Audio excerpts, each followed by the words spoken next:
ಎರಡೆರಡು ಧ್ವನಿ ಮಾಡುವುದು ನಾನು ಕರ್ತದ್ದು ಅಂತ ಹೇಳಿದ್ದು ನೀವೇ ಅಲ್ವಾ? ನೀವಲ್ಲ. ನಾನೇ ಹೇಳ್ತೇನೆ.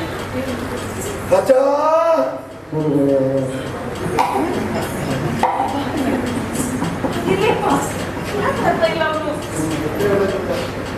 ಮಗು ಪ್ರಮಾದ ನಡೆದು ಹೋಯಿತು, ಅಚಾತುರ್ಯ ನಡೆದು ಹೋಯಿತು. ವೃಷಭರ್ವಾದಿಗಳು ಮದ್ಯವನ್ನು ತಂದು ಕೊಟ್ಟದ್ದಲ್ಲ, ಭಸ್ಮೀಕರಿಸಿದ ಕಚನನ್ನೇ ನನಗೆ ಕುಡಿಸಿದ್ದಾರೆ. ಮಗು ಅವರು ನನ್ನ ಹೊಟ್ಟೆಯೊಳಗಿದ್ದಾರೆ, ಅವರು ನನ್ನ ಹೊಟ್ಟೆಯೊಳಗಿದ್ದಾನೆ.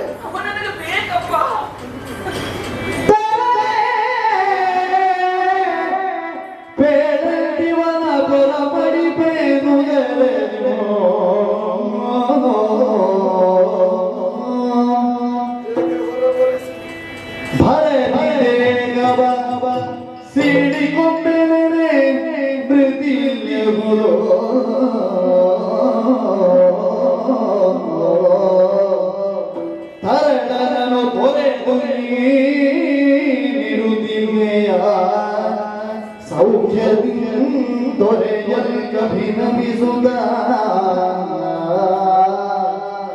ತರಳೆ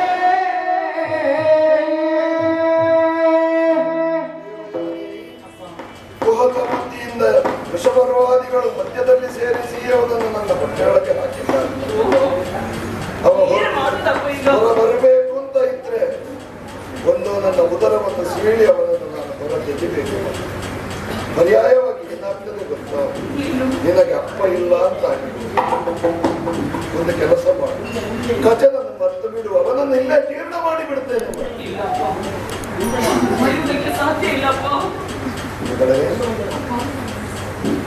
ನೇರವಾಗಿ ಕೇಳು, ನಿನಗೆ ಕಚ ಬೇಕೋ ನಾನು ಬೇಕೋ ಹೇಳು.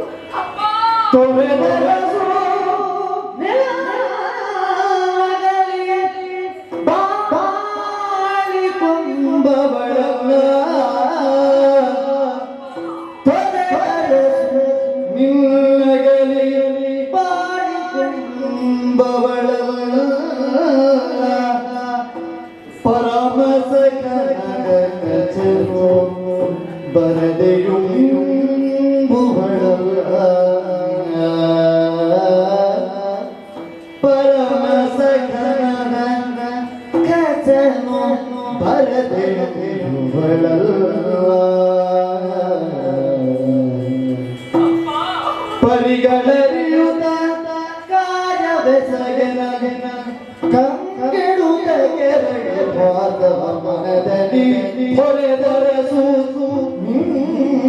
ನಗಲಿ ಬಾಡಿ ಕೊಂಬವಳ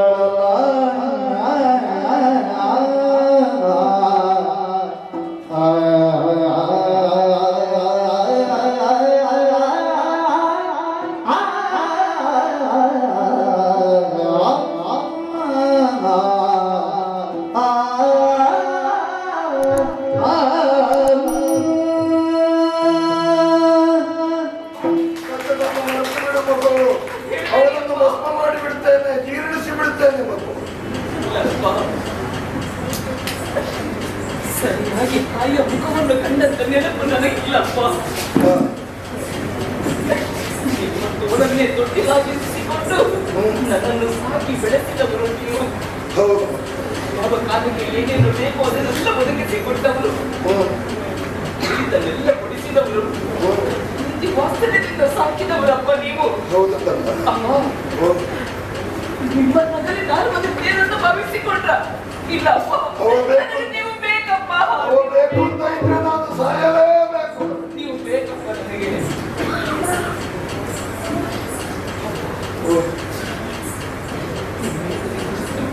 ಇದೆಯೋ ಗೌರವ ಇದೆಯೋ ಎಲ್ಲ ವಿಚಾರವನ್ನು ನಿಮ್ಮಲ್ಲಿ ಹೇಳಿಕಾಗ್ತದೆ ಹೇಳಿ. ಇತ್ತೀಚಿನ ದಿನದಲ್ಲಿ ಕಚನ ಆಶ್ರಮಕ್ಕೆ ಬಂದ ಮೇಲೆ ಇಷ್ಟು ಸಂತೋಷದಿಂದ ನಾನು ನಡೆಯುತ್ತಾ ದಿನವನ್ನು ಕಳಿತೇನಂತಾದ್ರೆ ಅದಕ್ಕೆ ಕಾರಣ ಅವನಪ್ಪ. ಅಪ್ಪ, ನೋಡಲ್ಲ, ಅವನನ್ನು ಬಿಟ್ಟು ಬದುಕುವಂತ ಶಕ್ತಿಯು ನನಗಿಲ್ಲ. ನನಗೆ ನೀವಿಬ್ಬರು ಬೇಕಪ್ಪ, ಅಯ್ಯೋ, ನಾನು ಸಾಯ್ಲಿಕ್ಕೂ ಇಲ್ಲ,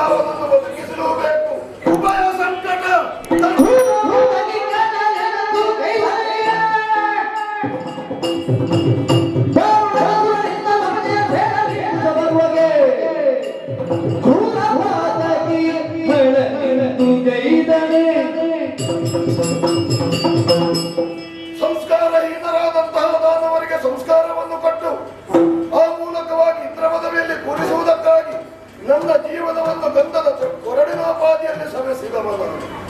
ಯಾಗ ಯಜನಾದಿಗಳನ್ನು ಮಾಡಿ ಪುಣ್ಯ ಸಂಚಯ ಮಾಡಿ ರಕ್ಕಸರನ್ನು ನಾಕಲಾಕಕ್ಕೆ ಕಳುಹಿಸಿಕೊಟ್ಟೆ. ಯಾಕೆ? ರಕ್ಕಸರ ಉನ್ನತಿಯನ್ನು ಪಡೆಯಬೇಕೆಂಬ ದೃಷ್ಟಿಯಿಂದ. ಯಾವ ಶಿಷ್ಯರ ಉನ್ನತಿಗಾಗಿ ನಾನು ಶ್ರಮಿಸಿದೆನೋ ಅದೇ ವೃಷಪರ್ವ ನನ್ನನ್ನು ಉಭಯ ಸಂಕಟಕ್ಕೆ ಸಿಕ್ಕಿ ಹಾಕಿದ. ಇನ್ನವನ ಮೇಲೆ ಮಮಕಾರ ಏನು? ವೃಷಪರ್ವ ಆ ನದಿ ಸಮಯದಲ್ಲೇ ನಿನಗೆ ಸ್ವರ್ಗಲೋಕದಲ್ಲಿ ಸೋಲಾಗಿ ಹೋಗಲಿ, ಸೋಲಾಗಿ ಹೋಗಲಿ, ಸೋಲಾಗಿ ಹೋಗಲಿ. ಅವನಿಗೇನೋ ಶಿಕ್ಷೆ ಆಯಿತು.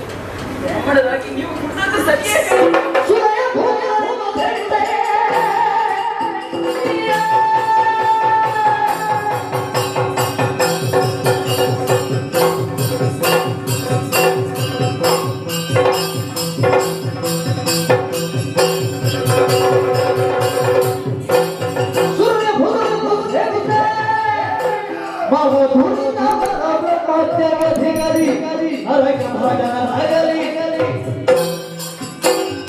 ಬ್ರಾಹ್ಮಣನಾಗಿ ಹುಟ್ಟಿ ಉಳಿದವರಿಗೆ ನೀತಿ ಬೋಧನೆಯನ್ನು ನಾನು ಮಾಡಬೇಕಿತ್ತು. ಮದ್ಯಪಾನವನ್ನು ಮಾಡಬಾರದೆಂಬ ದೃಷ್ಟಿಯಿಂದ ಅದನ್ನು ಉಳಿದು ನಾನೇ ಮದ್ಯಪಾನವನ್ನು ಮಾಡಿದೆ. ನನ್ನಿಂದಲಾಗಿ ನನ್ನ ಕಾರ್ಯವನ್ನು ನಾನೇ ಕಳಿಸಿಕೊಂಡೆ. ಇನ್ನು ಮುಂದೆ ದರಿದ್ರಿಯಲ್ಲಿ ಬ್ರಾಹ್ಮಣರು ಯಾರಾದರೂ ಮದ್ಯಪಾನವನ್ನು ಮಾಡಿದ್ರೆ ಅವರಿಗೆ ಬ್ರಹ್ಮ ಹತ್ಯ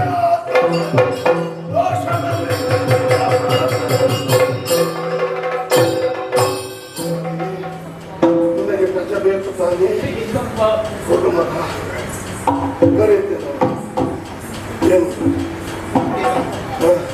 ಅಮ್ಮ, ನೀವಿಬ್ಬರು ಜೊತೆಯಾಗಿ ಬಂದ್ರೆ ನಾನು ಬಿಡಿ ಕಣ್ಣ ಸಿಗ್ತೇನಪ್ಪ. ನಿಮ್ಮಿಬ್ಬರಲ್ಲಿ ಯಾರಾದ್ರೂ ಒಬ್ಬರು ಬಂದ್ರೆ ನಾನಲ್ಲ ಅಪ್ಪ, ನನ್ನ ಹೆಣ ಕಾಣುವುದಕ್ಕೆ ಸಿಗ್ತದಪ್ಪ.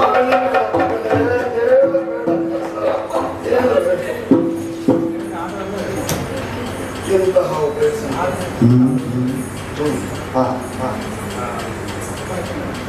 ಗಜನೆ, ನಿನ್ನಲ್ಲೊಂದು ಸತ್ಯವನ್ನು ನಾನು ಕೇಳಿಕೊಳ್ತಾ ಇದ್ದೇನೆ. ಯಾವುದೇ ವಂಚನೆಯನ್ನು ಮಾಡದೆ ಸತ್ಯವನ್ನೇ ನನ್ನಲ್ಲಿ ಹೇಳಿದೆ ಅಂತ ಆದ್ರೆ ಬದುಕಿ ಉಳಿಯಿತು. ಇಲ್ಲ ಅಂತಾದ್ರೆ ನನ್ನ ಉದರದೊಳಗೆ ನಾಶವಾಗಿ ಹೋಗ್ತೀವಿ. ಹೇಳು ನೀನು ದೇವಗುರು ಬೃಹಸ್ಪತ್ಯಾಚಾರ್ಯನ ಮಗ ಹೌದಷ್ಟೇ?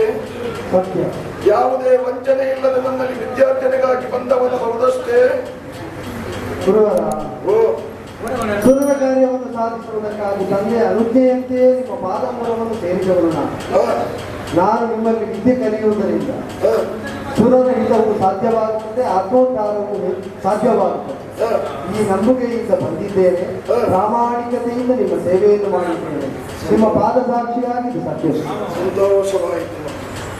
ಉದರದೊಳಗಿರುವಂತಹ ನಿನಗೆ ಮೃತ ಸಂಜೀವಿನಿ ವಿದ್ಯೆಯನ್ನು ನಾನು ಬೋಧಿಸ್ತೇನೆ ಮಗು. ಹೌದೇ? ನನ್ನ ಉದರವನ್ನು ನಾನು ಸಿಳಿಬಿಡುತ್ತೇನೆ. ಹೊರಗಡೆ ಬರುವಾಗ ಆಮೇಲೆ ನಿನ್ನ ಮನಕ್ಕೆ ಬಂದಂತೆ ವರ್ತಿಸು. ಇದು ಮೃತ ಸಂಜೀವಿನಿ ವಿದ್ಯೆಯನ್ನು ನಿನಗೆ ಉಪದೇಶಿಸ್ತೇನೆ, ಗಮನವಿಟ್ಟು ಕೇಳು.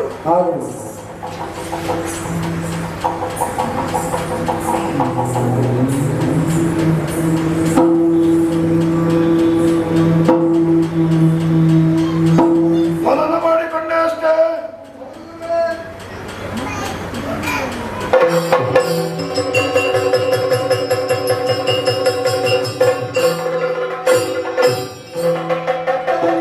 ಗುರು ಶರೀರವನ್ನು ನಾನಿನ್ನು ಕಾಣಲಾರೆ. ಉಪದೇಶ ಮಾಡಿದಂತಹ ಮಂತ್ರವನ್ನು ಅನುಸ್ಮರಿಸಿದ ಅವರ ಶರೀರಕ್ಕೆ ಬಂದು ಸಂಕಲ್ಪದಿಂದಲೇ ಶೌಚವನ್ನು ಸಾಧಿಸಿದ ಮಂತ್ರ ಪುರಸ್ಸರವಾಗಿ ಗುರುಗಳನ್ನು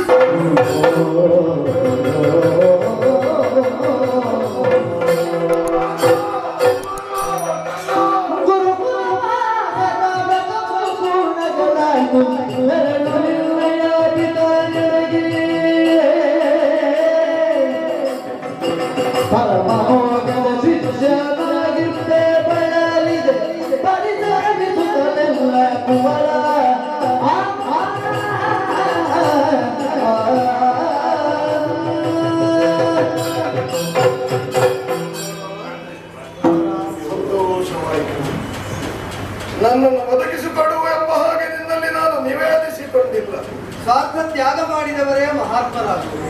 ಒದಗಿಸಿಕೊಟ್ಟೆ ಹಾಗೆ ಅಂತ ಮೃತ ಸಂಜೀವಿನಿಯಂತಹ ಲೋಕೋತ್ತರವಾದ ಮಂತ್ರವನ್ನು ರುದ್ರಾನುಗ್ರಹವನ್ನು ಹೊಂದಿದಂತಹ ನೀವು ಈ ಲೋಕಕ್ಕೂ ಲೋಕಾಂತರಕ್ಕೂ ಅನಿವಾರ್ಯಗಳು. ಆದ್ದರಿಂದ ಸುರ ಪ್ರಚೋದನೆಯಂತೆಯೇ ತಮ್ಮನ್ನು ಮತ್ತೆ ನಿಮ್ಮ ಮಂತ್ರದ ಮೂಲಕವಾಗಿ ಕುಮಾರ 1000 ವರ್ಷಗಳ ಸಾಧನೆಯ ಫಲವಾಗಿ ಪಡೆದುಕೊಂಡಂತಹ ಮಂತ್ರವನ್ನು ಶಿಷ್ಯರಿಗೆ ಅದನ್ನು ದಾರ ಎರೆದು ಕೊಡಬೇಕು, ಅದು ನನ್ನಲ್ಲೇ ಲೀನವಾಗಿ ಹೋಗಬಾರದು ಅನ್ನುವ ಹಾಗೆ ಭಾವಿಸ್ತಾ ಇದ್ದೆ. ಆದರೆ ಯಾರಿಗದನ್ನು ಬೋಧಿಸೋಣ ಅಂತ ಯೋಚಿಸಿದ್ರೆ ಶಿಷ್ಯರು ನನಗೆ ಯಾರೂ ಸಿಕ್ಕಲಿಲ್ಲ. ನಮ್ಮವರಿಗೆ ಅರ್ಹತೆ ಇಲ್ಲ. ಆ ಸಮಯದಲ್ಲೇ ನೀನು ಬಂದು ಸೇರಿಕೊಂಡವ. ನಿನ್ನ ಮುಖಾವಲೋಕನದಿಂದಲೇ ಅರ್ಥವಿಸಿಕೊಂಡಿದ್ದೇನೆ. ನೀನು ಬಂದು ಸೇರಿದಾಗಲೇ ನನಗೆ ಅರ್ಥವಾಗಿದೆ ಮೃತ ಸಂಜೀವಿನಿ ವಿದ್ಯೆಯನ್ನು ನೀನು ಕಲಿಯಲಿಕ್ಕೆ ಬಂದವಾಗಿ. ಇಲ್ಲ ಅಂತಾದ್ರೆ ದೇವಗುರು ಬೃಹಸ್ಪತಿ ಆಚಾರ್ಯರು ನನ್ನಾಶ್ರಮಕ್ಕೆ ಕಳುಹಿಸಿಕೊಡಬೇಕಾದ ಪ್ರಮೇಯ ಏನಿತ್ತು ದೇವರು ನಿಮಗೆ ಅರಿಯದಿದ್ದುದು ಮಗು. 500 ವರ್ಷಗಳ ವ್ಯಾಸಂಗದಲ್ಲಿ ಅದನ್ನು ನೀನು ಕಟ್ಟಿಕೊಂಡೆ. ಇದಕ್ಕೆ ಸಹಕಾರಿಗಳಾದವರು ನನ್ನ ಶಿಷ್ಯರು. ಅಡಿಗಳಿಗೆ ನಿನಗೆ ಹಿಂಸೆಯನ್ನು ಕೊಟ್ಟ ಕಾರಣವೇ 1000 ವರ್ಷದಲ್ಲಿ ಸಿದ್ಧಿಸುವುದನ್ನು 500 ವರ್ಷಗಳಲ್ಲಿ ಕಲಿತುಕೊಂಡೆ. ಸಿದ್ಧಿಸಿದ್ದು ನಿನಗೆ. ನಿನ್ನ ಪರಿಸ್ಥಿತಿಯನ್ನು ಕಂಡಾಗ ನನಗೆ ಬೇಸರವಾಗ್ತದೆ ಮಕ್ಕಳು. ಕಾಗೆಯ ಹಿಂಡಿನಲ್ಲಿದ್ದಂತಹ ಕೋಗಿಲೆ ಮರಿಯಂತೆ ನಿನ್ನ ಸ್ಥಿತಿಯಾಗಿದೆ. ಆದರೆ ಒಂದು ಸಾರ್ಥಕತೆ ಸಮಾಧಾನ ಎಂದು ಪಡೆಯಬೇಕಾದುದನ್ನು ನೀನು ಪಡೆದೆ ತಾನೇ. ಇನ್ನು ಇಲ್ಲಿರಬೇಡ ಕಂದ. ಈ ಪರಿಸರ ಇನ್ನೂ ನಿನಗೆ ಹಿತವಲ್ಲ. ಗುರುಕುಲವಾಸ ಸಂಪೂರ್ಣವಾಯಿತು ಮಗು. ನಿನ್ನ ಇಚ್ಛೆಯಂತೆ ನೀನು ಸಾಧಿಸಬೇಕಾದ್ದನ್ನು ಸಾಧಿಸಿದ್ದೀರಿ. ನಾಳಿನ ದಿನಗಳಿಗೆ ನಿನ್ನ ಸ್ವರ್ಗಲೋಕವನ್ನು ಸೇರಿಕೋ. ದೇವಯಾನಿಗಳು ಸಮಾಧಾನವನ್ನು ಹಾಗೆ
ಗುರುಕುಲವಾಸದ ಅವಧಿಯನ್ನು ಸುಗಮವಾಗಿಸಿ ಸುಖಕರವಾಗಿಸಿ ಸದ್ವಿದ್ಯೆ ಸಂಪಾದನೆಗೆ ಪೂರಕವಾಗಿಸಿಕೊಟ್ಟಂತಹ ಆತ್ಮವಂತುವಿನಂತೆ ಒದಗಿ ಕೇವಲ ಅಕ್ಷರದಲ್ಲೋ ವಸನದಲ್ಲೋ ಅಥವಾ ಇಲ್ಲಿ ಉಳಿದುಕೊಳ್ಳುವುದರಲ್ಲೋ ಇಷ್ಟಕ್ಕೆ ಮಾತ್ರ ನೀವು ಒದಗಿದವಳಲ್ಲ. ಜೀವಹಾನಿಯಾದ ಕಾಲದಲ್ಲಿ ಮತ್ತೆ ಮೃತ ಸಂಜೀವಿನಿ ವಿದ್ಯೆಯಿಂದ ಜೀವಕಲ್ಪನೆಯಾಗುವಂತೆ ಮಾಡುವಲ್ಲಿ, ನನ್ನ ವಿದ್ಯಾಭ್ಯಾಸ ಮುನ್ನಡೆಯುವಂತೆ ಮಾಡುವಲ್ಲಿ ನಿನ್ನ ಕೊಡುಗೆ ಸುಂದರವಾದ. ಗುರುಪುತ್ರಿಯಾದಂತಹ ನೀನು ಆತ್ಮಬಂಧುವಿನಂತೆ ಒದಗಿದೆ ಅಂತ ಆಗಿದ್ದದೆ. ಇಲ್ಲಿ ಸೌಂದರ್ಯ ನಾಗವೇಣಿಯಾದದ್ರಿಂದ ಬಾಹ್ಯ ಸೌಂದರ್ಯ, ಹಾಗೆ ಅಂತ ಅದಕ್ಕಿಂತ ಅತಿಶಯವಾದ ಅಂತರಂಗದ ಸೌಂದರ್ಯವು ಆ ಮನಸ್ಸಿನ ಗುಣವನ್ನು ಕಂಡುಂಡಂತಹ ನಾನು ಕೃತಜ್ಞತೆ ಅಂತ ಈಗ ಹೇಳಿದರೆ ಕೇವಲ ಔಪಚಾರಿಕತೆ ಅಂತ ಆದರೂ ಹೇಳಬೇಕು. ಹೊರಟುನಿಂದ ಈ ಕಾಲದಲ್ಲಿ ಅಪ್ಪ ಹೇಳಿದ್ರು ಗುರುಕುಲ ಮಾಸದ ಅವಧಿ ಮೊದಲಾಯಿತು. ನಾಳೆ ಬೆಳಿಗ್ಗೆ ಹೊರಡಬಹುದು.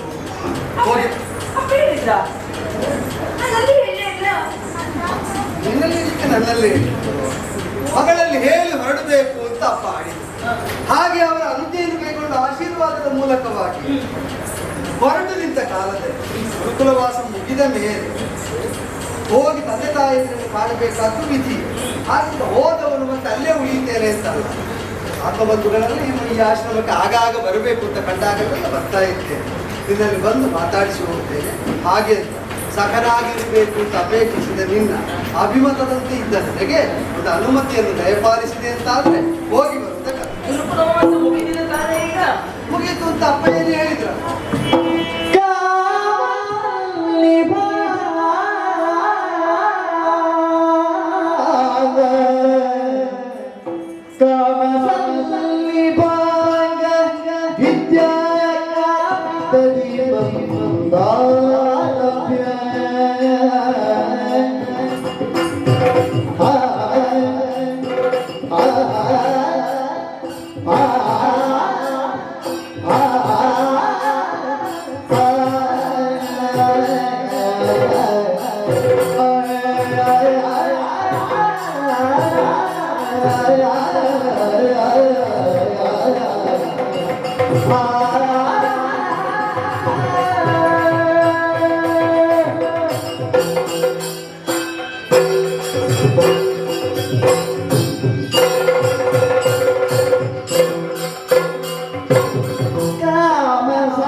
ಆಯ್ತು, ಅವಧಿ ಮುಗಿಯಿತು ಅಂತ ಮೇಲೆ ಮತ್ತೆ ನಿಲ್ಲುವುದಕ್ಕೆ ಇನ್ನು ಹೋಗಿ ಬರುತ್ತದೆ.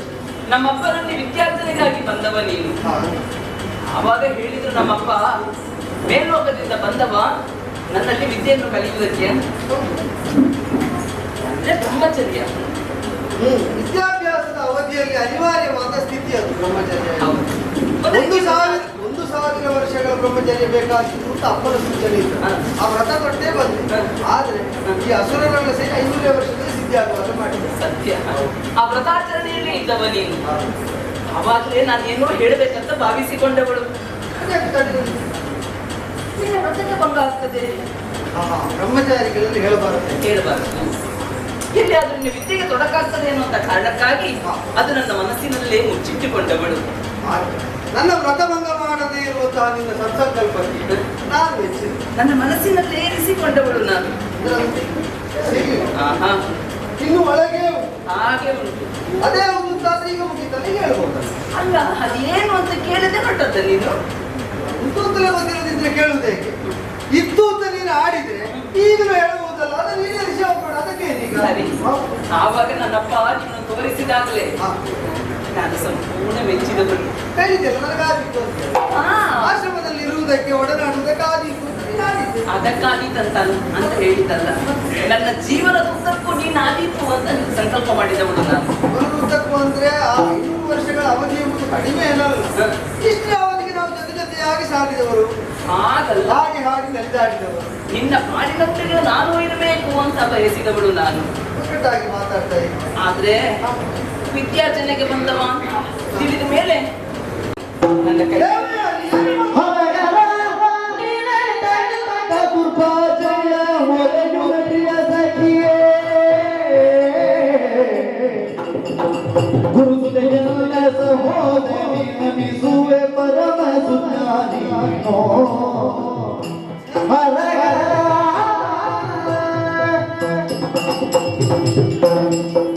ಸಂಸ್ಕಾರ ಭರಿತವಾದ ವರ್ತನೆಯಿಂದ ಮಾತುಗಳಿಂದ ಯಾವಾಗಲೂ ಆನಂದವನ್ನುಂಟು ಮಾಡ್ತಾ ಇದ್ದವಳು. ಕುಚಿತವಾದಂತಹ ಮನೋಭೂಮಿಕೆ ಇಂಥ ಮಾತುಗಳು ಹೇಗೆ ನಿಲ್ಲಿಸ ಬರುವುದಿಲ್ಲ? ಯಾಕೆ ಕೇಳಿದಾಕ್ಷಣ ದಿಗ್ಭ್ರಮೆಯಾಗಿರುವುದು. ಅಂತದ್ದು ಏನ್ ಹೇಳಿದೆ ನಾನು? ಸಖ್ಯದ ನೆಲೆಯಲ್ಲಿ ಏನನ್ನೋ ಆಡ್ತಿ, ಯಾವುದೋ ಅಭಿಲಾಷದಿಂದ ಅಂತ ಭಾವಿಸಿದ್ರೆ ಅದನ್ನು ಮೀರಿ ಸತಿಪತಿಯರ ಹರಹರ ಹರಹರ ದುರ್ಭಾಷೆ ಗುರು ಸುತ್ತೇನೆ. ಅಯ್ಯೋ, ಗುರು ಸುತ್ತೆಯನ್ನು ಸೋದರಿಯಾಗಿಯೇ ಕಾಣಬೇಕಾದ ಶಾಸ್ತ್ರ ನಿರ್ದೇಶವೂ ಹೌದು, ವ್ಯಕ್ತಿಗತವಾಗಿ ಸಂಸ್ಕಾರವೂ ಹೌದು. ನೋಡು, ನಾನು ಮೆಚ್ಚಿದ್ದು ಆವತ್ತು ನೀನು ಬರುವಾಗ ಹೌದು. ಇಲ್ಲಿ ತನಕೂ ನಿನಗೆ ತೊಡಕಾಗಬಾರ್ದೆನ್ನುವಂತ ಕಾರಣಕ್ಕಾಗಿ ನನ್ನ ಮನಸ್ಸಿನಲ್ಲಿ ಅದು ಇರಿಸಿಕೊಂಡಿದ್ದೇನಂತ. ನೀನು ಮನಸ್ಸಲ್ಲಿ- ನನ್ನ ಬಗ್ಗೆ ನೀನು ಸ್ವಲ್ಪ ಯೋಚನೆ ಮಾಡು. ನಿನ್ನ ಬಗ್ಗೆ ಯೋಚನೆ ಮಾಡಿದ್ರೆ ಕಾಣುವುದೇನು ಗೊತ್ತು? ಏನ್ ಕಾಣ್ತದೆ? ಏಕಮುಖವಾಗಿ ನಿನ್ನ ಮನದೊಳಗೆ ನೀನೇನೇ ಇರಿಸಿಕೊಂಡಿದ್ದು. ಗುರುಗಳಿಗೆ ನೀ ಸುತೆಯಲ್ಲ ಅಂತ ಆದ್ರೆ ನಿನಗೂ ನನಗೂ ಸಂಬಂಧ ಉಂಟು ಹೇಳು, ಪರಿಚಯ ಉಂಟು ಹೇಳು. ಇಲ್ಲ. ನೀನು ಏನಿದ್ರು ಗುರು ಸುತೆಯಾಗಿ ನನಗೆ ಪರಿಚಿತಳಾದರು. ಆ ನೆಲೆಯನ್ನು ಬಿಟ್ಟು ನಿನ್ನನ್ನು ನನಗೆ ಕಾಣುವುದಕ್ಕಾಗ್ತದ? ನೀನು ಸ್ವಲ್ಪ ನನ್ನ ಬಗ್ಗೆ ಯೋಚನೆ ಮಾಡಬೇಕೋ ಬೇಡ? ಏನ್ ಹೇಳು? ಆದ್ದರಿಂದಲೇ ಗುರು ಸುತೆಯಾದಂತಹ ನೀನು ನನಗೆ ಸೋದರಿಯಾಗಿಯೇ ಕಾಣುವುದಕ್ಕೆ ಯೋಗ್ಯಳಾದರು. ಆದರೂ ನೀನು ಹೇಳಿದೆ ಸಮಾನ ಪ್ರಾಯದಲ್ಲಿದ್ದವರು ಓಡಿ ಆಡಿ ನಲಿದಾಡುವುದಕ್ಕ ಸಖ್ಯಭಾವದಿಂದಿರಬೇಕು ಅಂತ ಅಷ್ಟು ಅಂತೆ. ಆ ಸಖ್ಯಭಾವದಲ್ಲೇ ಇದು ತನಕ ಪ್ರಾಂಜಲ ಮನಸ್ಸಿನಲ್ಲಿ ಇದ್ದವರು ನಾನು. ಈಗ ಅದಕ್ಕೆ ಕಳಂಕವನ್ನು ತರುವಂತಹ ದುರುದ್ದೇಶದ ಮಾತುಗಳನ್ನು ಆಡಕೂಡದು. ಮನದಲ್ಲಿ 1000 ಕೆಟ್ಟ ಭಾವ ಹುಟ್ಟುತ್ತದೆ. ಸಂಸ್ಕಾರದಿಂದ ಅದನ್ನು ನಾವು ಸರಿಪಡಿಸಿಕೊಳ್ಳಬೇಕು. ಗುರುಸುತೆಯಾದರಿಂದ ಸಂಸ್ಕಾರ ಆ ದುರ್ಭಾವವನ್ನು ನೀಗುವುದಕ್ಕೆ ಪರ್ಯಾಪ್ತ ಇದೆ. ತೆಗೆದಾಕ ನಾವು ನೋಡಿದಾಗ ಒಬ್ಬರನ್ನು ಮೆಚ್ಚುತ್ತೇವೆ. ನಾವು ಯಾರಲ್ಲಿ ಕಿವಿ ಮೆಚ್ಚುವುದಾ? ಹೇಳಿ ಮೆಚ್ಚುವುದಲ್ಲ ಅಂತ ಆಯ್ತು. ನಿನ್ನ ನೋಡಿದಾಗಲೇ ನಾನು ಮೆಚ್ಚಿದವಳು. ಇದಪ್ಪ ಈಗ ಕೇಳದೆ ಮೆಚ್ಚುವುದಕ್ಕಾಗ್ತದೆ. ಹೇಗೆ? ಈಗ ಈ ಭೂಲೋಕದಲ್ಲಿ ಇದ್ದವರಿಗೆ ಕಲ್ಪವೃಕ್ಷದ ಅಡಿಯಲ್ಲಿ ಮಲಗಬೇಕು ಅಂತ ಬಯಸುವುದಕ್ಕಾಗುವುದಿಲ್ಲ. ಆ ಬಯಕೆ ಸಾಧುವಾಗ್ತದೆ. ಕಾಮಧೇನುವಿನ ಕೆಚ್ಚಲಿನ ಹಾಲಿನ ಕುಡಿಯಬೇಕು ಅಂತ ಕಲ್ಪಿಸುವುದಕ್ಕಾಗುವುದಿಲ್ಲ. ಅದು ಸಿಂಧುತ್ತಾಗ್ತದೆ. ಹಾಗಾದ್ರೆ ಅನುಚಿತವಾದಂತಹ ಅಸಾಧ್ಯವಾದದ್ದನ್ನು ಮನದಲ್ಲಿ ಆಸೆ ಹುಟ್ಟಿದರೂ ಕೂಡ ಗಮನಿಸುವುದು ಮನುಷ್ಯ ಮಾತ್ರರಾದವರಿಗೆ ಸಾಮಾನ್ಯ ಸಾಧ್ಯ. ಈಗ ನಾನು- ಹಾಗಿರುವಾಗ ಶುಕ್ರಪುತ್ರಿಯಾದವರಿಗೆ ಈಗ ನನ್ನ ಕಲ್ಪನೆ ಅಂತಲೇ ಭಾವಿಸಿಕೊಳ್ಳೋಣ. ಅದು ಸಿಂಧು ಆಗುವುದಕ್ಕೆ ನೀನು ಮನಸ್ಸು ಮಾಡಿದಾಯ್ತಲ್ಲ. ಸಿಂಧು ಆಗುವುದಕ್ಕೆ ನಾನೇ ಮನಸ್ಸು ಮಾಡಬೇಕು. ಮಾಡ್ಬೇಕು. ನನ್ನ ಮನಸ್ಸಿನಲ್ಲಿ ನೀನು ಗುರುಪುತ್ರಿಯಾಗಿ ಸೋದರಿಯ ಸ್ಥಾನದಲ್ಲಿ ಇನ್ನೂ ಹೇಳು. ನೀನಾರ ಹೃದಯದಲ್ಲಿ ಜನಿಸಿದೆ. ಆ ಗುರುಗಳೇ ನನಗೆ ಹೇಳಿದ್ರು, ಮಗನಾಗಿ ನಿನ್ನನ್ನು ಪರಿಭಾವಿಸಿ ವೈದ್ಯೋಪದೇಶ ಮಾಡ್ತಾ ಇದ್ದೇನೆ. ನೀನು ತಂದೆಯಂತೆ ನನ್ನನ್ನು ಪರಿಭಾವಿಸಿ ಇಷ್ಟಕ್ಕೆ ಅಷ್ಟು ಅಂತ ಆಡಿದ ಮೇಲೆ ನನ್ನ ಬದುಕಿನಲ್ಲಿ ಬೆಳಕಾಗಿ ಕಾಣುವ ಈ ಒಂದು ಇಲ್ಲಿ ಕತ್ತಲಾಗಿ ಜೀವನವನ್ನು ಕಳೆಯುತ್ತಿದ್ದದ್ದು. ನನ್ನ ತಂದೆಗಾಗಿ ಈ ಆಶ್ರಮದಲ್ಲಿ ಇದ್ದವಳು ನಾನು. ನೀನು ಬಂದ ಮೇಲೆ ನಾನು ಎಷ್ಟು ಸಂತೋಷದಿಂದ ನಲಿದಾಡುತ್ತಾ ಕಾಲವನ್ನು ಕಳೆದಿದ್ದೇನೆ ಎಂಬುದನ್ನು ನೀನು ಕಣ್ಣಾರೆ ಕಂಡವ. ಅಷ್ಟೊಂದು ಅದಕ್ಕೆ ಕಾರಣ ನೀನಲ್ವಾ? ಅಷ್ಟು ಸಂತೋಷದಲ್ಲಿದ್ದವಳು ಈಗ ವಿಷಾದ ಅಂತದ್ದು ಯಾಕೆ ಬಯಸಿದೆ? ಬೆಳಕಿನ ಮೂಲಕ ಅತ್ಯಂತ ಸನಿಹಕ್ಕೆ ನಾವು ಸಾರಿದರೆ ನಮ್ಮ ಕಣ್ಣಿಗೆ ಅಂಧಕಾರವನ್ನು ಅದೇ ತಂದುಕೊಡ್ತದೆ. ನಾವು ಆ ಬೆಳಕಿನ ಪ್ರಯೋಜನವನ್ನು ಪಡೆಯಬಲ್ಲಷ್ಟು ಅಂತರವನ್ನು ಉಳಿಸಿಕೊಂಡಷ್ಟು ಕಾಲ ಆ ಬೆಳಕು ನಮ್ಮನ್ನು ಬೆಳಗುತ್ತಾ ಇರ್ತದೆ. ಇಲ್ಲದಿದ್ದರೆ ನಮ್ಮನ್ನು ಸುಟ್ಟು ಕರಕಲಾಗಿ ನೀನೇನೋ ಬೆಳಕಿನ ಲೋಕಕ್ಕೆ ಮುಖ್ಯ. ನೀ ನನ್ನನ್ನು ಬಿಟ್ಟು ಹೋದ್ರೆ ನನ್ನ ಬದುಕೇನೋ ಕತ್ತಲಾಗುವುದಿಲ್ಲ. ಲೋಕವೆಂಬುದು ಬೆಳಕಿನದ್ದೇ ಲೋಕ. ನೀನು ಶುಕ್ರವಂದನೆಯಾಗಿ ಇಲ್ಲೇ ಇರಬಹುದಲ್ಲ. ನೀನಿಲ್ಲದ ಲೋಕ ನನಗೆ ಕತ್ತಲೆ. ನೀನು ದೊಡ್ಡ ಮನಸ್ಸು ಮಾಡಬೇಕು. ನೀನು ಸತಿಯಾಗಿ ಬಂದ ಲೋಕ ನನ್ನ ಬದುಕಿನ ಲೋಕವನ್ನು ಅದನ್ನು ನನಗೆ ಒಪ್ಪುವುದಕ್ಕಾಗುತ್ತದೆ. ಸುಮ್ಮನೆ ಆಗ್ರಹಗಳು ನೀನು ಉಳಿದ ವಿಷಯಗಳಲ್ಲಿ ತೋರಿದ್ರು ನನ್ನಲ್ಲಿ ಇದು ತನಕ ತೋರಿದವಳಲ್ಲ. ಈಗ ದುರ್ಭಾವವನ್ನು ಸಾಧಿಸಬೇಕು ಅಂತ ಆಗ್ರಹಿಸಕೂಡದು. ನಾನು ತಂದೆಗೆ ಬಂದರಿದ್ದೇನೆ, ಅವರ ಶಿಷ್ಯನಿದ್ದೇನೆ. ಸುಮ್ಮನೆ ಬದುಕಿ ಸರಿತು. ನನಗೆ ಹೋಗುವುದಕ್ಕೆ ಅನುಮತಿಯನ್ನು ಕೊಟ್ಟಿದ್ದೇನೆ. ಒಂದು ಮಾತ್ರ ನಿನ್ನನ್ನು ಮೆಚ್ಚಿದವಳು ನಾನು. ನಾವು ಮನಸ್ಸಾರೆ ಜೀವನದಲ್ಲಿ ನಿನ್ನನ್ನು ಬಯಸಿದವಳು ನಾನು. ಹೇಗಾದ್ರೂ ಪಡೆದುಕೊಳ್ಳುತ್ತೇನೆ ಅನ್ನುವಂತ ಆಶಯವನ್ನು ಹೊತ್ತು ಬದುಕಿದವಳು ನಾನು. ನೋಡು, ಯಾವತ್ತೇ ನೀನು ಸಾಯ್ಬೇಕಿತ್ತು, ಇಂದು ನೀನು ಬದುಕಿದ್ಯಾ ಅಂತ ಅದಕ್ಕೆ ಕಾರಣ ನಾನಲ್ವಾ? ನಾನು ಯಾವತ್ತೇ ನೀವು ಸಾಯಬೇಕಿತ್ತು ಅಂದಾಗ ನಾನು ಅಪಾರ್ಥ ಮಾಡಿಕೊಂಡು ನಿನ್ನನ್ನು ಬದುಕಿಸಿಕೊಂಡಂತ ನಾನಲ್ವ ಹೇಳೋದು? ಹೌದೇ ಹೌದು. ತಾಯಿ ನೀನೇ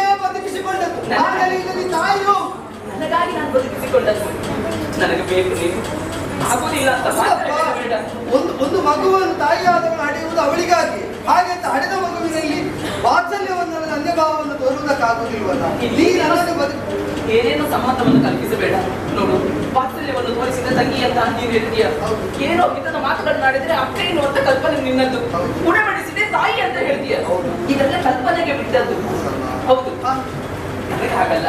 ನನ್ನ ಪತಿಯಾಗಿ ಬರಬೇಕು, ನಿನಗೆ ನಾನು ಸತಿಯಾಗಿ ನಿನ್ನ ಜೊತೆಯಲ್ಲೇ ಬರಬೇಕು ಎನ್ನುವುದೇ ನನ್ನ ಆಶಯ. ಅದೆಲ್ಲವೂ ಕಲ್ಪನೆಯಲ್ಲಿ ಸಾಧ್ಯವಾಗಬಹುದಾದ, ಆದರೆ ಇದು ಕೇವಲ ಕಲ್ಪನೆಯ ಹಂತದಲ್ಲಿ ನಿಲ್ಲುವ ಸಂಬಂಧ ಅಲ್ಲ. ನಾನು ದಿವ್ಯಲೋಕ, ಈ ಭೌಮಲೋಕ. ಆದ್ದರಿಂದ ಇದು ಯಾವತ್ತೂ ಸಮರಸವಾಗಿ ಮುಂದುವರಿಯುವುದಕ್ಕೆ ಆಗದಂತಹ ಸಂಬಂಧ. ಅದನ್ನು ನೀನು ಬಯಸಬೇಡ, ನಿನಗೆ ಕೆಡುಕ. ನಮ್ಮಪ್ಪ ಒಪ್ಪುವುದಿಲ್ಲ ಅಂತ ನೀವು ತಿಳಿಯುವುದು ಬೇಡ. ನನ್ನಪ್ಪ ನಾನು ಏನು ಹೇಳಿದ್ರು ಒಪ್ಪುತ್ತಾರೆ. ಇದನ್ನು ನನ್ನ ಅಪ್ಪನಲ್ಲಿ ಹೇಳಿ ನಾನು ಒಪ್ಪಿಸ್ತೇನೆ. ಅಲ್ಲ, ಒಪ್ಪುತ್ತೀರಾ ಇಲ್ವ ಅಂತ ಕೇಳಿದ್ರಲ್ವ ಅವರ ಒಪ್ಪಿಗೆ ಬೇಕಾಗ್ತದೆ. ನಾನು ಕೇಳುವುದಕ್ಕೆ ನಾನು ಕೇಳ್ತೇನೆ, ನೀನು ಒಪ್ಪಬೇಕು. ನೀನು ಏನು ಕೇಳಿ ಇನ್ನೂ ಹೇಳ. ನಿನ್ನ ಮಾತಿಗೆ ನಿರ್ಬಂಧಕ್ಕೊಳಗಾಗಿ ನಿನ್ನ ಅಪ್ಪ ಒಪ್ಪಿದರು. ಈ ಸಂಬಂಧವನ್ನು ನಾನು ಅಂಗೀಕರಿಸುವುದಕ್ಕಿಲ್ಲ, ಅಂಗೀಕರಿಸುವುದಕ್ಕಾಗ. ಏನ್ ನೀನು ಒಪ್ಪುದಿಲ್ವಾ? ಒಪ್ಪುವುದಿಲ್ಲ ಅಂತ ನಯವಾಗಿ ಹೇಳಿ ನಾನು ಕೋಪದಿಂದ ಹೇಳಿದ್ದಲ್ಲ. ನೀನು ಅದಕ್ಕೆ ಬೇಸರ ಮಾಡಬೇಕಾದ್ರೆ ನನ್ನನ್ನು ಒಬ್ಬಳನ್ನೇ ಬಿಟ್ಟು ಹೋಗ್ತೀಯ ನೀನು? ಮತ್ತೆ ಬರ್ತೇನೆ ಅಂತ ಹೇಳಿಲ್ವ? ಮತ್ತೆ ಬರುವುದಲ್ಲ, ಮತ್ತೆ ನಾವಿಬ್ರು ಜೊತೆಯಾಗಿ ಬರಬೇಕು. ನಾನು ನಿನ್ನನ್ನು ಮೆಚ್ಚಿದ್ದೇನೆ, ನನ್ನ ಕೈ ಬಿಡಬೇಡ. ನಿನ್ನ ಕೈ ಮುಗಿದು ಕೇಳಿಕೊಡ್ತೇನೆ, ಕೇಳಿಕೊಡ್ತೇನೆ. ನನ್ನ ಮನಸ್ಸಾರಿ ಮೆಚ್ಚಿದವಳು. ಅನುಚಿತವಾದದ್ದನ್ನು ಮಾಡಬೇಡ. ಅಪ್ಪನ ಮಾತಿಗೆ ಮರ್ಯಾದೆ ಕಲ್ಪಿಸಿ ನಿನ್ನ ಅನುಮತಿಗಾಗಿ ಕಾದು ನಿಂತೆ ಈ ಕ್ಷಣದ ತನಕ. ಹೀಗೆ ಮುನ್ನಡೆಯುತ್ತಿದ್ದಾರೆ. ಅನುಮತಿ ಇಲ್ಲದೆ ಹೊರಡಬೇಕಾಗ್ತದೆ, ಹೊರಡಬೇಕಾಗ್ತದೆ. ನನಗೊಂದು ಬೇಕು ಅಂತ ಹೇಳಿದ್ರೆ ಪಡೆದುಕೊಳ್ಳುವವಳು ನಾನು. ಹೋಗಿ ಬಾ, ನಾನು ಪಡೆದುಕೊಳ್ಳುವವಳು. ಹೋಗಿ ಬಾ, ಹೋಗು ಅಂತ ನಾನು ಹೇಳುವುದಿಲ್ಲ. ಹೋಗಿ ಬಾ ಎಂದು ಮತ್ತೆ ಬರ್ತೇನೆ ಅಂತ ನನ್ನ. ಇಲ್ಲ, ನಾನು ಮತ್ತೆ ನಿನ್ನ ಜೊತೆಯಲ್ಲಿ ನನ್ನನ್ನು ಕರ್ಕೊಂಡು ಹೋಗ್ಲೇಬೇಕು ನೀನು. ಇಲ್ಲ ಇಲ್ಲ, ನೋಡು, ಶುಕ್ರನ ಪುತ್ರಿ ನನಗೆ ಭಗಿನಿಯೇ, ನನಗೆ ಸೇವೆಯೇ. ನನ್ನ ಸತ್ಯ ಆಗುವುದಕ್ಕೆ ಯಾವ ಕಾರಣದಲ್ಲೂ ಸಾಧ್ಯ ಇಲ್ಲ. ನನ್ನ ಭಗಿನಿಯೇ ನನಗೆ ಸಿಟ್ಟು ಬರ್ತದೆ ಮತ್ತೆ. ನನ್ನಲ್ಲಿ ಬರ್ಲಿಕ್ಕೆ ಇಷ್ಟ ಆತ್ಮೀಯತೆಯಿಂದ ಒಡನಾಡಿದ ನನ್ನಲ್ಲಿ ನಿನ್ನ ಸಿಟ್ಟೆ ಬಂದ್ರೆ ಬಂದಿದೆ. ನಾನು ಇನ್ನೊಬ್ಬರೇ ನನ್ನ ಕೋಪವನ್ನು ನೀನು ನೋಡಿರ್ಬಹುದು. ನಾನು ನೋಡಿದ್ದೇನೆ, ನಿನ್ನ ಎಷ್ಟು ಕೋಪ ನೋಡಿ. ನಾನು ಬೇಕಂತ ಹೇಳಿದ ವಯಸ್ಸಿನವಳು, ಅದನ್ನು ಪಡೆದುಕೊಳ್ಳುವವಳು ನಾನು. ನನಗೆ ಬೇಕು ನೀನು. ನೀನು ಒಪ್ಪಬೇಕು, ಒಪ್ಪಬೇಕು ಅಂತ ಹೇಳಿದ. ಸ್ವಲ್ಪ ಸಮಾಧಾನಚಿತ್ತನಾಗಿ ಯೋಚಿಸಿ ನಿನಗೆ ಆಗುದಿಲ್ವಾ? ನಾವು ಅಪ್ಪರಲ್ಲಿ ಹೋಗೋಣ, ಅಪ್ಪರಲ್ಲೇ ಮಾತಾಡಿ ನಾನು ಹೇಳ್ತೇನೆ. ನೀನು ಮದುವೆ ಆಗುದಿಲ್ವಾ ನನ್ನನ್ನು? ಆಗುದಿಲ್ವಾ? ಆಗುದಿಲ್ವಾ?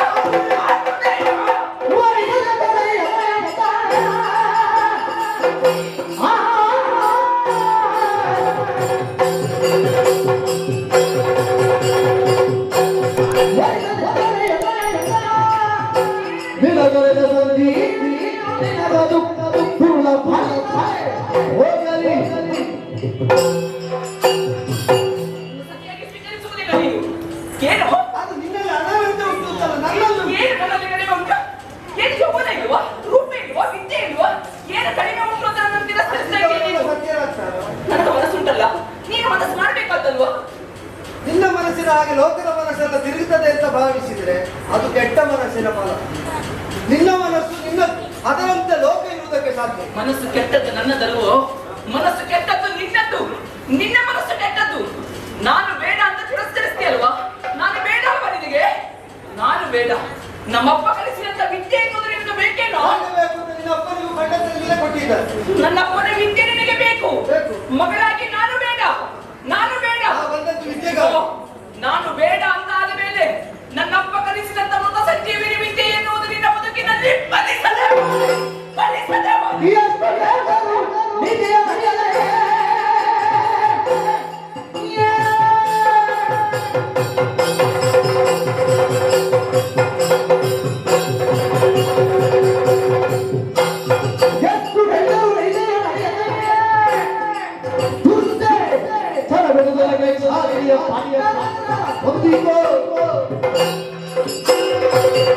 ಎಷ್ಟೇ ಹೇಳಿದ್ರು ಗೊತ್ತಾಗುವುದಿಲ್ಲ ಅಲ್ವಾ? ನಿನಗೆ ಅರ್ಥ ಆಗುವುದಿಲ್ಲ. ಅನುಚಿತವಾದ ಭಾವ ಬಂದಾಗ ಅದನ್ನು ಸಂಸ್ಕರಿಸುವುದಕ್ಕೆ ವಿದ್ಯೆ ಇರುವುದು. ವಿದುಷಿಯಾಗಿದ್ದ ನೀನು ಶುಕ್ರನ ಪುತ್ರಿಯಾಗಿದ್ದುಕೊಂಡು ಅದ್ಯಾವುದನ್ನು ಉಪಯೋಗಿಸದೆ ಹೇಳ್ತಾ ಇರುವವನ ಮಾತಿನ ಔಚಿತ್ಯ ಇರುವುದನ್ನು ಗ್ರಹಿಸದೆ ತನ್ನ ಮನದ ಇಂಗಿತಕ್ಕೆ ಇವ ಸ್ಪಂದಿಸಲಿಲ್ಲ ಅಂತಾದ್ರೆ, ಅಂದ್ರೆ ನಮ್ಮ ಮನಸ್ಸಿಗೆ ಬೇಕಾದ ಹಾಗೆ ಲೋಕ ಬರಲಿಲ್ಲ ಅಂತಾದ್ರೆ ಆ ಲೋಕವನ್ನೇ ಸುಡುವಂತಹ ಮನೋವೃತ್ತಿ ಅನುಭವಿಸಬೇಕು ನೀನು. ಏನು ಅನುಭವಿಸುವುದು? ಇಂಥದ್ದರಿಂದ ನೀನೆಷ್ಟು ಅನುಭವಿಸ್ತಿದ್ದ ನಿನಗೆ ಕಲ್ಪನೆ ಉಂಟು? ಏನು? ನಿನಗೆ ಅದೇ ಅಂಗೀಕರಿಸುವುದಕ್ಕೆ ಅಪ್ಪ ಇರುವಾಗ, ತಪ್ಪು ಅಂತ ಬೆಟ್ಟೆತ್ತು ತೋರಿಸುವುದಕ್ಕೆ ಲೋಕದಲ್ಲಿ ಯಾರು ಮನಸ್ಸು ಮಾಡದಿರುವಾಗ ಮಾಡಿದ್ದೆಲ್ಲ ಸರಿ ಅಂತಾಗಿದೆ. ಆದ್ದರಿಂದಲೇ ದುರ್ಭಾವ ಆದರೂ ಸಾಧ್ಯ ಆಗಬೇಕು ಅಂತ ಆಗ್ರಹ ಬಂದದ್ದು. ನಿನಗೆ ಒಪ್ಪಿತ್ತಲ್ಲ, ಮಂತ್ರ ಏನು, ಅದರ ಮಹತ್ವ ಏನು, ಒಂದು ಬದುಕಿನ ಸಾಧನೆಯಾಗಿ ಶುಕ್ರನ ಅದನ್ನು ಸಂಪಾದಿಸಿ ಮಗ ಅಂತ ನಾನು ಅಂಗೀಕರಿಸಿದ್ರು. ಮಗ ಆದ್ರೆ ಈ ಮನೆಗೂ ನಿಷ್ಠೆಯನ್ನು ಉಳಿಸಿಕೊಳ್ಳಬೇಕು. ಮಂತ್ರ ಉಪದೇಶವಾದ ಮೇಲೂ ಆ ಮಂತ್ರದ ಮಹತ್ವ ಶುಕ್ರನ ಆಶ್ರಮದಲ್ಲೇ ಉಳಿಯುತ್ತಾ ಇತ್ತು. ಅಳಿಯಾಗಿಸಿಕೊಂಡಿದ್ರೆ ಮಗಳನ್ನು ಮಂತ್ರವನ್ನು ಕೊಟ್ಟು ಕಳಿಸಬೇಕಾಗಿತ್ತು. ನಿನಗೆಲ್ಲಿ ಅರ್ಥ ಆಗುತ್ತದೆ? ಮಂತ್ರವನ್ನು, ಮಗಳನ್ನು, ಮಗನನ್ನು ಉಳಿಸಿಕೊಳ್ಳುವ ಯೋಜನೆಗೆ ಅಪ್ಪ ಇದ್ದರೆ ಸ್ವಾರ್ಥದಿಂದ ಎಲ್ಲವನ್ನು ನಷ್ಟವಾಗಿಸುವುದಕ್ಕೆ ಹೊರಟ ಮಗಳು, ಮನೋವೃತ್ತಿಗೆ ಪೂರಕರಲ್ಲದವರನ್ನು ತಂದಿಸುವ ಮನೋವೃತ್ತಿ, ಇದು ನಿನ್ನದ್ದು. ಒಬ್ಬಕ್ಕೆ ಬ್ರಾಹ್ಮಣ ಕನ್ಯೆಗಿರಬೇಕಾದ ಮನೋವೃತ್ತಿ. ನಿನ್ನ ಭವಿಷ್ಯ ಏನು ಅಂತ ನಾನು ಹೇಳೋ, ನನಗೆ ನೀನೇ ಹೇಳಿದ್ದೆ, ನಿನಗೆ ಫಲಿತ ಏನ್ ಹೇಳು ನೀನು? ನೀನೇನ್ ಹೇಳು? ನನ್ನ ಭವಿಷ್ಯ ಇಲ್ಲ.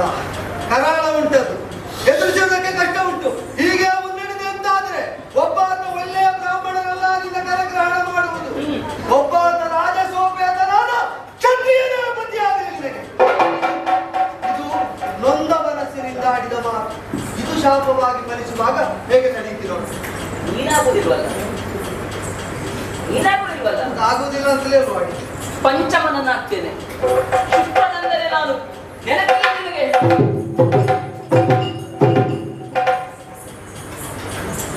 ಸತ್ಯವೇ ಹೇಳಿದ್ರು, ಕ್ರೀಡಾಂಶ ಚಿತ್ತಂ ಪುರುಷಸ್ಯ ಭಾಗ್ಯ ದೇವೋ ನ ಜಾನಾತಿ ಕುತೋ ಮನುಷ್ಯ. ನೋಡೋಣ, ನನಗಿಂತ ತಿಳಿದವರು ನನ್ನ ಅಪ್ಪ, ನನಗೆ ಫಲಿಸದಿದ್ದ ಮಂತ್ರಗಳು ಯಾರ ಮೂಲಕ ಫಲಿಸುವಂತೆ ಮಾಡುವುದಕ್ಕಾಗ್ತದೆ ಉಪದೇಶ ಮಾಡಿ ಅವರಲ್ಲೇ ಹೋಗಿ